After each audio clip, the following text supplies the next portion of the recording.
Laurent Romeshko, bonsoir. On vous connaît bien. Bonsoir. Vous êtes journaliste météo à France Télévisions. Merci d'être sur le plateau de C'est-à-dire. Je rappelle, vous présentez tous les jours. On va faire un peu de pub. À 12h55 sur France 3. Météo à la carte. Météo à la carte. Alors, Marine Vigne. Voilà, donc très chargé la météo. Hier, on a vu des torrents à Morlaix, dans le Finistère, avec des orages. Et ça va continuer. Alors ça, c'était à Morlaix hier. Ça, c'était à Morlaix, ouais. Ça va continuer toute la semaine? Ça va se poursuivre toute la semaine à venir avec des intensités un petit peu différentes, mais on va toujours conserver une situation extrêmement orageuse comme ça qui dure déjà depuis une bonne dizaine de jours avec des orages extrêmement forts. Mais c'est vrai qu'on a atteint un pic hier sur la Bretagne à Morlaix. En 30 minutes, il a plu l'équivalent de un mois. Oui, effectivement, oui. Ce sont des. Et donc les sols ne peuvent pas absorber, quoi, voilà. Alors, effectivement, ce sont des quantités d'eau beaucoup trop importantes pour être absorbées comme ça par les sols, donc c'est très vite saturé. Il y a des phénomènes de ruissellement, notamment en ville, on l'a vu. Et puis, avec des pluies aussi importantes, forcément, il y a également cette érosion qui se fait avec la boue qui envahit effectivement l'ensemble du centre-ville. Ce mois-là, il paraît que c'est un record depuis 30 ans, non? On n'a jamais eu autant d'orages au cours des 30 derniers jours. Vous le confirmez, de mémoire de météorologue? Oui, enfin, la mémoire, on a les archives qui sont là. Ouais. Le mois de juin a commencé très très fort. Le mois de mai qui vient de se terminer est un des plus orageux jamais enregistrés. Alors il faut dire que le réseau Météorage qui enregistre les impacts de foudre existe depuis 88, donc depuis une trentaine d'années. Cela dit, on a eu un nombre incroyable puisque là, au cours de ce mois de mai, il y a eu 180 000 impacts de foudre enregistrés et le précédent record était de l'ordre de 85 000 à peu près en 2009. Vous voyez, donc on est très très au-delà. Avec plus du double. Ah, on est à plus du double, oui, effectivement, oui, avec une activité orageuse intense. On ne peut s'empêcher, alors je sais que vous, les météorologues, vous êtes très prudents là-dessus, mais on ne peut s'empêcher d'y voir le dérèglement climatique. C'est normal, plus c'est chaud, plus il y a un côté cocotte-minute, quoi, c'est bouillonnant. Oui, effectivement. Alors, il y a d'autres raisons qui laissent penser, ou en tout cas qui donnent des pistes, effectivement, d'investigation. C'est vrai qu'on a des situations météo qui sont singulières en ce moment, il y a un phénomène de blocage, avec un gros anticyclone sur la Scandinavie. On a beaucoup d'anomalies, des anomalies de température, avec un temps très chaud sur la Scandinavie. Alors, on va voir la carte. Parce que comment ça se forme des orages? Pourquoi est-ce qu'en ce moment, en Europe, il y a des orages qui tombent sur la France? Alors, c'est le principe de la cocotte-minute, en fait. L'orage, il faut beaucoup d'air chaud au sol, il faut de l'air froid en altitude. En fait, c'est la différence de température entre l'air chaud qu'il y a au sol et l'air chaud qu'il y a en altitude. Tout ça fait qu'il y a un phénomène de convection qui se met en place.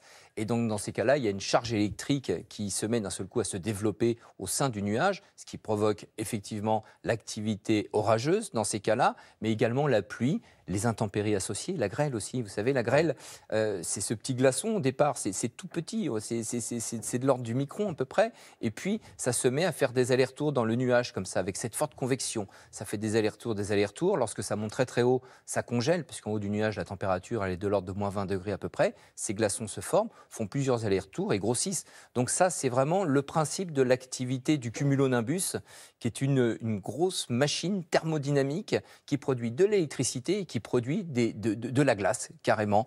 Donc ça, c'est une situation qui est totalement atypique. On a effectivement quelque chose qui pourrait...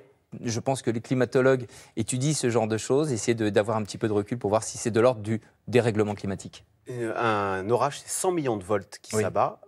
C'est dangereux, on peut être foudroyé. Et ça arrive, chaque année, il y a 10 à 20 personnes qui sont tuées à cause des orages. Oui, pas mal de blessés, à peu près 200 blessés à cause de l'orage. Alors comment éviter de se retrouver dans une situation d'être foudroyé? On dit qu'il ne faut pas aller sous les arbres, c'est vrai? Alors oui, parce qu'il faut savoir que la foudre, en fait, elle est extrêmement... Elle va au plus rapide, elle va au plus droit, elle est extrêmement feignante. Donc en fait, les points les plus élevés sont les premiers touchés. Les points métalliques également, puisque forcément le métal attire cette électricité.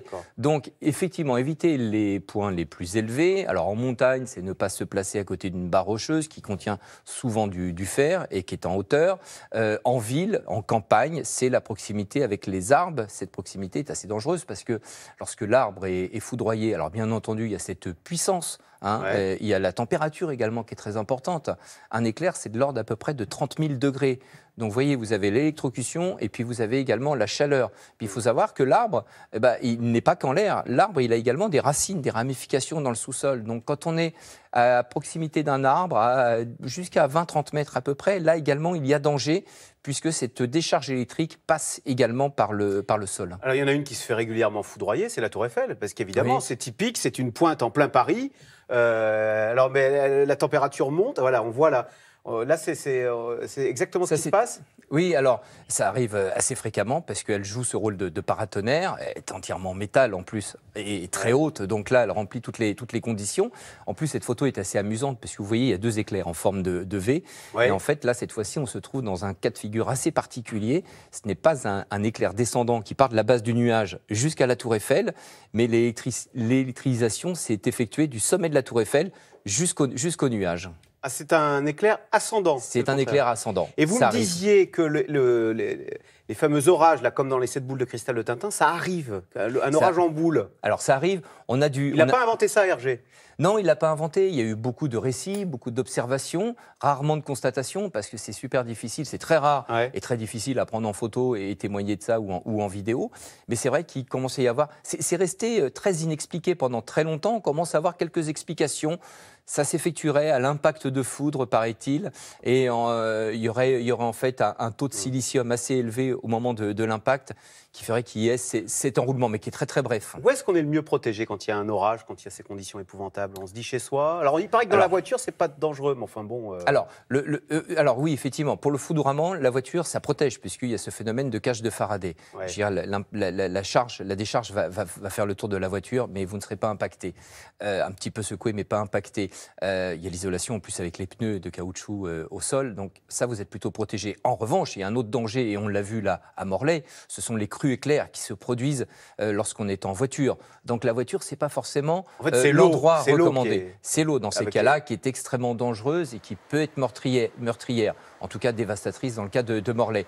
Le meilleur moyen, je pense que c'est véritablement de rester chez soi, c'est de limiter, vraiment de réduire, voire à zéro l'utilisation des appareils électriques, téléphone portable aussi. À partir du moment où il y a des ondes, il faut véritablement éviter l'utilisation des téléphones portables et tout ce qui est appareil électrique. Et les grêlons là dont vous parliez, alors d'abord c'est redoutable pour les carrosseries, mais on peut se faire assommer, non? Moi j'imagine une pluie de grêlons, non? Alors tout dépend de la taille du grêlon. Je ne sais pas, lorsque vous prenez un grêlon qui est quand même de la taille d'une cerise, ce qui a été le cas là, ces derniers temps, ça a été le cas dans le Bordelais où il y a eu quand même une grosse partie pour les récoltes du vignoble qui a été endommagée, qui a carrément été haché. Donc un grêlon de la taille d'une cerise à peu près, qui doit faire aller dans les 10-12 grammes, ça arrive tout de même à une vitesse de l'ordre de 70-80 km/h. Donc il y a une énergie cinétique qui est quand même très importante quand ça arrive. Et effectivement, les dégâts sont importants. Et puis, pour nous, effectivement, prendre un grêlon à cette vitesse-là, ça fait mal. Bon, alors on va profiter de votre présence pour nous... Alors cette semaine, le temps n'est pas bon. La météo à 15 jours, d'abord, ça marche ou pas? Écoutez, nous, dans Météo à la carte, on est sur de la prévision à 9 jours. Avec un taux de fiabilité forcément qui décroît plus on avance dans le temps, c'est normal. Cela dit, là, la tendance orageuse se dessine sur les 10 prochains jours. Elle se maintient sur l'ensemble de l'Europe. On a une situation, on ne sait pas du tout comment elle va évoluer, quand elle va se débloquer surtout. Parce que on va revoir la carte. Il faudrait que là, parce qu'il fait 30 degrés, je crois, en Norvège, là. Hein. Oui, on a des anomalies totales. Oui, effectivement, on est sur la Norvège. Oui, alors là, sur effectivement un épisode extrêmement chaud, des températures, là, on est 15 degrés au-dessus des normales à peu près, et puis tous les... Ça fait comme un mur qui empêche la pluie d'aller au nord. Oui, c'est ça, les dépressions qui arrivent par l'ouest, en fait, elles arrivent sur la péninsule ibérique au contact avec l'air chaud, ça engendre ces orages. Mais sur la Scandinavie, on se dit, ils n'ont pas d'orage, il fait chaud et c'est l'été pour eux. Ils ont de gros problèmes d'incendie de forêt en ce moment à cause justement de cette chaleur. Merci beaucoup Laurent Romeshko, donc journaliste météo sur France Télévisions. Merci. Et vous restez avec nous tout de suite. Caroline Roux, c'est dans l'air. Emmanuel Macron a-t-il durablement affaibli les syndicats? Des syndicats qui sont en train de perdre la bataille contre la réforme de la SNCF. C'est dans l'air est intitulé ce soir. Macron, SNCF, jeu, 7 et match.